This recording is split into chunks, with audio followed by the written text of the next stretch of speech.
నా ఈ పారాయణ గ్రంథాలు అనే ఛానల్ ద్వారా మీకు నేను కొన్ని కథలు, చరిత్రలు, గురు చరిత్ర, సాయిబాబా గారి జీవిత చరిత్ర, శ్రీపాద శ్రీవల్లభ చరిత్ర, పోతులూరు వీరబ్రహ్మం గారి చరిత్ర, శ్రీదేవి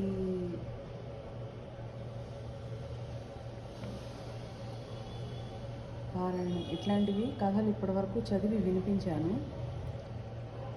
ఇప్పుడు నేను ఉషశ్రీ గారి రామాయణం చదవాలి అని అనుకుంటున్నాను. దీనికి ఎవరి పర్మిషన్స్ తీసుకోవాలి ఏమిటి అనేది నాకు ఇంకా ఇప్పటివరకు తెలియదు. మా ఇంట్లో ఉన్న పుస్తకాలు ఏమేమైతే ఉన్నాయో వాటిని నేను కేవలం యూట్యూబ్ ఛానల్ ద్వారా చదివి వినిపిస్తున్నాను అంతే. అది ఎంతమంది ఆదరిస్తారు, ఎంతమంది ఆదరించరు అనేది కూడా నాకు తెలియదు. నాకు అలా సంకల్పం కలిగింది, నేను చేస్తున్నాను. దీనివల్ల ఎవరికి ఎటువంటి ప్రాబ్లమ్స్ ఉన్నా నాకు తెలియజెప్పండి, నేను వెంటనే క్లోజ్ చేసేస్తాను, ఇది చదవడం మానేస్తాను. ఇప్పుడు నేను మొదలు పెట్టబోయేది ఉషశ్రీ గారి రామాయణం. ఇది పారాయణ గ్రంథం అయితే కాదు, టైటిల్ పారాయణ గ్రంథాలని ఉంది. నాకు ఇంకా తర్వాత ఏం పుస్తకాలు చదవాలో తెలియక నేను ఈ పుస్తకాల నుంచి మొదలు పెడుతున్నాను. మామూలుగా బుక్స్ చదువుతూ ఉంటాను అంతే. ఒక్క పారాయణం అనే కాదు, టైటిల్ పారాయణ గ్రంథాలు అని ఉంది కాబట్టి అది మాత్రమే చదవాలి అంటే నా దగ్గర ఇంకా వేరే పుస్తకాలు ఏమున్నాయి పారాయణ గ్రంథాలకు సంబంధించినవి అనేది నాకు ఇంకా ఐడియా రాలేదు. ఉంటే తప్పకుండా అవి కూడా చదువుతాను. మీరు నన్ను దయచేసి ఆదరిస్తారని కోరుకుంటున్నాను. ఉషశ్రీ గారు ఈ రామాయణం పుస్తకంలో ఏం చెప్పారు అనేది ఇప్పుడు మనం చూద్దాం. మొదలు పెడుతున్నాను. రామాయణం జరగనే లేదు. శతాబ్దులైనవో రసహస్రములే సాగినవో రామకథను మహర్షి వాల్మీకి వినిపించి, ఆ వినిపించిన మహర్షి ఈ లోకంలో ఉన్న మహోదాత్త పురుషుని గాథను గానం చేస్తున్నానని చెప్పాడు. అది మొదలుగా సీతారాములు సర్వభారతీయులకు ఆరాధ్య దంపతులయ్యి దాంపత్య జీవితానికి పర్యాయ పదమైనారు. సర్వ పశు పక్షి జాతుల నుంచి విడివడి విలక్షణము విశిష్టము అయిన జీవిత పదాన్ని ఏర్పరచుకున్న మానవ జాతికి లభించిన వరం దాంపత్య జీవనం. ఈ జీవన మార్గానికి ఆదర్శంగా నిలిచిన సీతారాములను అందించాడు వాల్మీకి. ఈ జీవన రహస్యాన్ని ఆయన రామాయణం నిండా నిక్షేపించిన అంశాన్ని విస్మరించిన పెద్దలు కొందరు రామకథ జరిగితే ఏ శతాబ్దంలో, ఏ ప్రాంతంలో అనే మీమాంసలతో తమ వంటి మేధావుల మనస్సులకు ఉల్లాసం కలిగించే ప్రదర్శనలు కొన్ని జరుపుతున్నారు.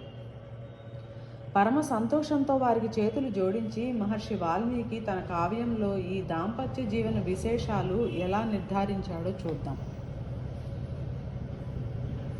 సీత, తార, మండోదరి. రామాయణంలో ప్రముఖంగా కనిపించే గృహిణులు ఈ ముగ్గురును. వీరిలో సీతను అనేకులు ఎరుగుదురు, తారను కొందరు చూసి ఉంటారు, మండోదరిని గూర్చి తెలిసిన వారు అల్పసంఖ్యాకులే. అయితే ఈ ముగ్గురిలో మనకి ఈనాడు ప్రపంచంలో కనిపించే గృహిణులందరి ప్రకృతిని ప్రదర్శించాడు వాల్మీకి. రాముడు వనవాసానికి వెళ్తుంటే ఆ క్లేశాలు అనుభవించడానికి ఆయన వెంట నీడలా వెళ్ళిన సీత భారతీయ నారీలోకానికి పతివ్రత శిరోమణిగా ఆరాధ్యురాలై పూజామందిరంలో దేవతామూర్తిగా నిలిచింది. ఇక తార.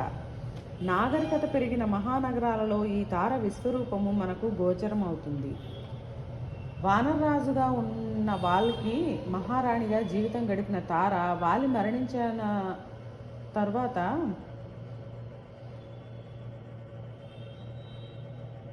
సింహాసనం ఎక్కిన సుగ్రీవునికి ప్రియురాలిగా హాయిగా జీవితం గడిపింది. తిరిగి వాలి సింహాసనం ఎక్కగా ఆయనతో మళ్ళీ శయ్యాసుఖం రాజభోగాలు అనుభవించింది. వాలి నేల కూలినాడు, సుగ్రీవుడు రాజయ్యాడు. ఆయన అంతఃపురం చేరింది తారా సంపద. అధికారం ఉన్న వారి వెంట హాయిగా తిరిగే నారీమణులందరికీ తార ప్రతినిధి. భోగాలు అనుభవించడమే వారి జీవిత పరమావధి. అవి లేకపోతే వారు జీవించలేరు. ఇటువంటి తారలను ఎందరినో ఈనాడు మనం చూడగలం. ఇక రావణ గృహిణి ఉన్నది. పతివ్రతలలో ఆవిడ ఆరాధనా పీఠం మీదకే ఉన్నది. కారణం రావణుడు తీవ్ర కామకుడు. వివిధ దేశాల నుంచి లోకాల నుంచి సుందరీమణులను బలాత్కరించి తెచ్చి వివిధ మద్యాలు సేవించి ఈ యువతీమణులతో నిర్విరామంగా జీవితం నడిపే రాక్షస ప్రకృతి కల రావణుని గృహిణిగా ఎన్నడూ తన ధర్మపదం వీడని ఇల్లాలు మండోదరి. నేటికి ఎందరో రావణ ప్రకృతి గల తాగుబోతులు, వ్యభిచారులు అయిన భర్తలను సేవించి బ్రతుకుతున్న మండోదరి వంటి అబలలు కనిపిస్తున్నారు. వీరందరి ప్రతిబింబంగా మండోదరిని ఇచ్చాడు వాల్మీకి. ఇలా ముగ్గురు స్త్రీలలో మానవ మహిళా ప్రకృతిని అందించిన దార్శనికుడు వాల్మీకి. ఇలానే భారతీయ సాంసారిక జీవితాన్ని ధర్మ సంపన్నం చేసుకోవడానికి మార్గదర్శకంగా ఆయన సీతారాములను, రామ లక్ష్మణులను రామాయణంలో నిక్షేపించగా, ఈ ధర్మానికి ఆ సౌహార్దానికి భయపడి మేధావులం అనుకునే మహామహులు ఆ వాల్మీకి కవిచంద్రుని దర్శించలేక విషపూర్కారాలతో రాహుకేతువుల వలె ఆక్రమింపచేస్తూ, ఆ గ్రహణం శాశ్వతమా, చంద్రుడి శాశ్వతమా, ఆ చంద్రకాంతిని దర్శింపజేయడమే మా లక్ష్యం. ప్రశస్తి. రామాయణ విశేషాలు. శ్రీమద్ రామాయణంలో ప్రధానమైన సీతారామ లక్ష్మణులు మన మనస్సులలో ఎంతగా స్థిరపడ్డారో అంతటి ముద్రను వేసినవాడు హనుమంతుడు. ఈ ప్రముఖ పాత్రలే కాక క్షణాల వ్యవధిలో ప్రవేశించి నిష్క్రమించే పాత్రలు సైతం తమ రూపాన్ని మన కనుల ముందు సాక్షాత్కరింపచేస్తూనే ఉంటాయి. అది వాల్మీకి మునిచంద్రుని ప్రత్యేకత. ఏ పాత్ర అయినా సరే తన విలక్షణ స్వరూపంతో దాని స్వభావాన్ని కూడా మనం మరిచిపోని రీతిలో వచ్చిపెడుతుంది. అంతకంటే కూడా ఏ పాత్ర ఎప్పుడు రావాలో, దాని ప్రయోజనం ప్రధాన గాథకు ఎంతవరకు ఉంటుందో అంత మాత్రమే ఉండి మళ్ళీ మనకు కనిపించదు. విశ్వామిత్రుని వంటి వాడు సైతం సీతా కళ్యాణం అయిన ఉత్తర క్షణంలో కనిపించడు. అలానే అయోధ్య దాటగానే మళ్ళీ పట్టాభిషేక పర్యంతం సీతారామ లక్ష్మణులు తప్ప మిగిలిన రాణివాసం మాట కూడా ఉండదు. అరణ్యం దాటితే మహర్షుల ప్రస్తావన లేదు. అలా కొన్ని పాత్రల ప్రవేశ నిష్క్రమణలు అల్ప వ్యవధిలో జరిగినా మనలను వెంటాడుతున్నట్లే చిత్రించడం మహర్షి వాల్మీకి కైవసమైన విద్య. కనుకనే రామకథ నేటికి మన కనుల ముందు జరుగుతున్నట్లే ఉంటుంది చదువుతూ ఉంటే. అటువంటి మహత్తర కావ్యం పూర్తిగా చదివిన వారు తెలుగు వచనంలో మీరు అందులో చిన్న పాత్రల పరిశీలన చేయబోతున్నాం.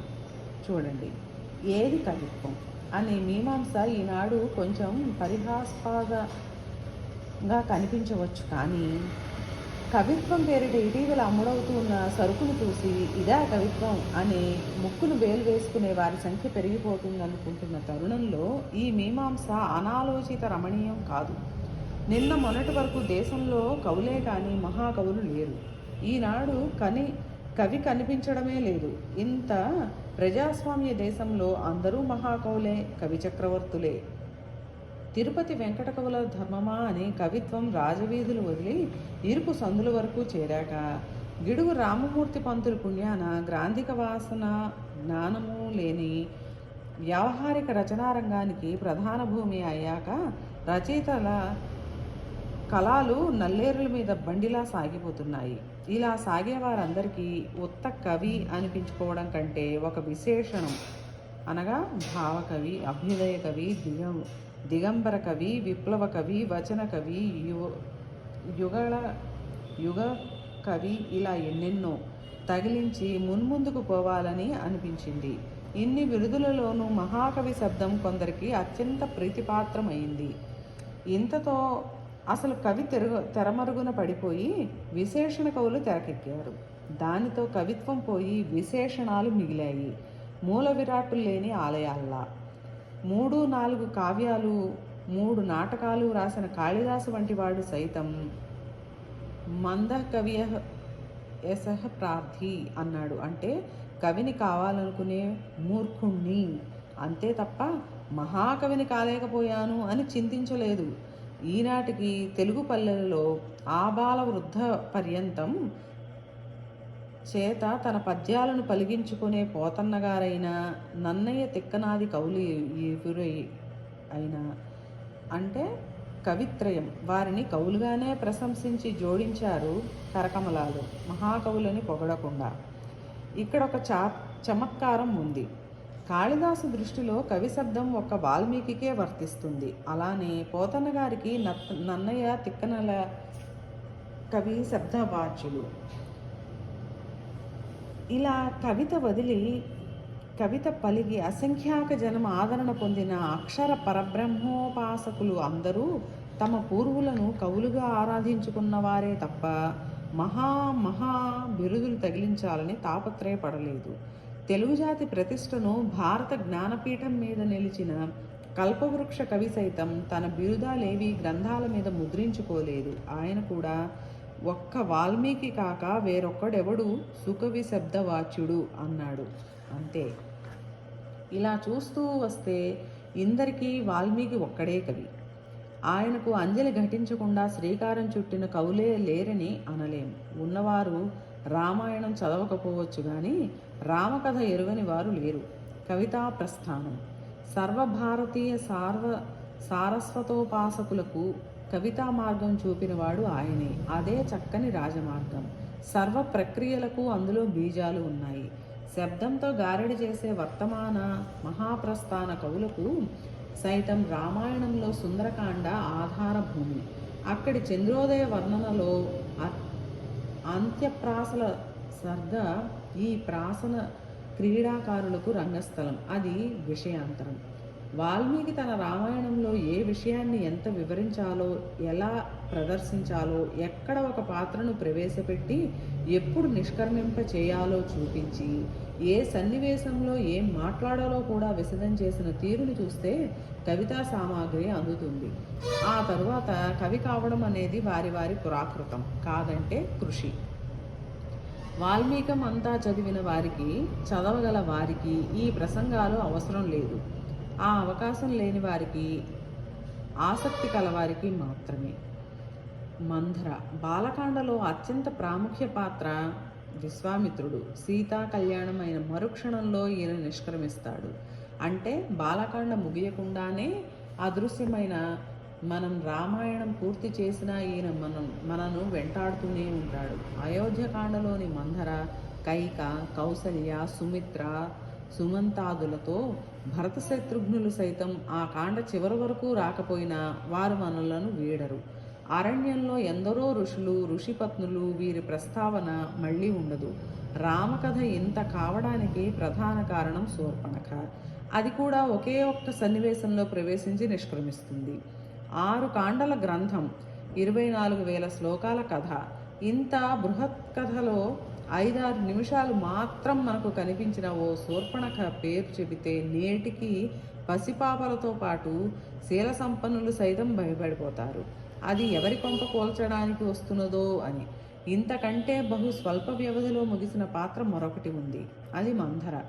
మానవజాతి ఉన్నత కాలం పచ్చని సంసారాలలో చిచ్చు పెట్టే ప్రకృతి కల స్త్రీ. అందరికీ వీరిద్దరే ప్రతినిధులు. వీరిలో కుటుంబ నాశనానికి దారితీసింది మందర. దీన్ని దాసీ స్థానంలో ఉంచి భార్యాభర్తలకు వియోగం తెచ్చిపెట్టిన శూర్పణఖను రాక్షసిలా నిలబెట్టాడు వాల్మీకి. ఈ మందర కేకేయ రాజు గారి అంతఃపురం నుంచి కేకేయితో వచ్చిన దాసి. వట్టి దాసీ కాక చెలికత్తె వంటిది. ఈ పిల్ల నడిపింది రామకథను అరణ్యం వరకు. అరణ్యంలో అందుకున్న శూర్పణఖ యుద్ధం వరకు సాగదీసింది. అంతటి వాళ్ళు వీళ్ళు. అందుచేత మందర లేకపోతే రామాయణం లేదు అనుకున్న ప్రకారం రామ పట్టాభిషేకం జరిగి ఉంటే రామాయణమే లేదు కదా. పట్టాభిషేక భంగానికి ప్రధాన హేతువు మందర. అభిషేకం ఆగిపోయే ఆలోచన మందరలో తలలో పుట్టింది. పుట్టిన గ్రుడ్డును కైక చేత పొదిగించింది. దానికి రెక్కలు విప్పి విడిచింది. అది దశరథుని కన్నులలో దుమ్ము రేపింది. చక్రం తిరిగింది. చతురంగ బలాలు వెంటరాగా చతురంత యానం మీద చక్రవర్తిగా చరించవలసిన రాముడు పాదచారి అయి వల్కలాలతో వనవాసానికి వెళ్ళాడు. ఆ తరువాయి మందర మనకు కంటపడదు. పడింది శత్రుఘ్ని ఎదుట. పడగానే కరవాలం తీశాడు. కానీ నరకనివ్వలేదు భరతుడు. శత్రుఘ్నుడే కాదు, మనమైనా కత్తి తీస్తాం అటువంటి పని చేసిన మందర కనిపిస్తే. కానీ కాంతల మీద కత్తి దుయ్యరాదు అన్నాడు వాల్మీకి. ఈనాటికి కైకవలే గారావంగా పెరిగిన సంపన్న గృహాల నారీమణులు తమ దాసీజనం చెప్పు చేతలలో వారి వక్రబుద్ధులకు లొంగి సంసారాలు కూల్చుకునేవారు ఉండకపోరు. అయితే ఆ కథలు పైకి తెచ్చి పలికేవారు లేరు. లేకపోయినా ఇందరి కథలకు వాల్మీకే మూలం. రాజభోగాలు విడిచి ఘోరారణ్యంలో వటకుటీరంలో రోజులు గడుపుతున్న దంపతులు సీతారాములు. వారి అన్యోన్యం చూసి కన్ను కుట్టిన శూర్పణఖ ఆ దంపతులను విడదీయడానికి ప్రయత్నించి విఫలమై లంకానగరం చేరి అన్నగారైన రావణుని చేరి, అన్నయ్య, ఎందుకురా ఈ చతుర్భువనాధిపత్యం నీకు? దిక్పాలకులను గజగజలాడించావు, దేవేంద్రుని పాదాక్రాంతిని చేసుకున్నావు, ఇదేం ప్రయోజకత్వం? నీ సౌందర్యానికి, వీరత్వానికి, సామ్రాజ్య భోగానికి యోగ్యురాలైన పట్టమహిషి అవసరం కాదా? అది దండకారణ్యంలో తిరుగుతోంది. దాన్ని నీ పట్టమహిషిగా తీసుకురావాలని నేను వెడితే ఈ పరాభవం చేశాడు దాని భర్త. రాముడుట ఎవడో దశరథుడి కొడుకట. ఆ తండ్రి అడవికి తోలితే ఈ సౌందర్య రాశిని వెంట తెచ్చి నానా క్లేశాల పాలు చేస్తున్నాడు. ఆమె బాధ చూడలేక నేను విడితే ఆ రాముని తమ్ముడు నాకు ఈ పరాభవం చేశాడు. ఇందుకు ప్రతీకారంగా నువ్వు వెళ్ళి ఆ అన్నదమ్ములను కడతీర్చి సీతను తెచ్చుకో అంది. అంతే. అది శూర్పణఖ ప్రకృతి. తాను వలచిన అందగాడు తనకు దొరకకపోతే ఆడది ఎంతటి దారుణానికి ఒడుగడుతుందో తెలుపుతుంది రామాయణంలో ఈ పాత్ర. అయితే మందర శూర్పణఖ వంటి దుష్టపాత్రలను కొద్ది క్షణాల కంటే మన ముందుంచక కుంపెడు పాలలో ఒక్క విషబిందువు చాలు అన్నట్లు చూపించి విడిచేశాడు. అది వాల్మీకి కవి శిల్ప చమత్కారం. ఆయన పాత్ర చిత్రణ ప్రతిభ అది.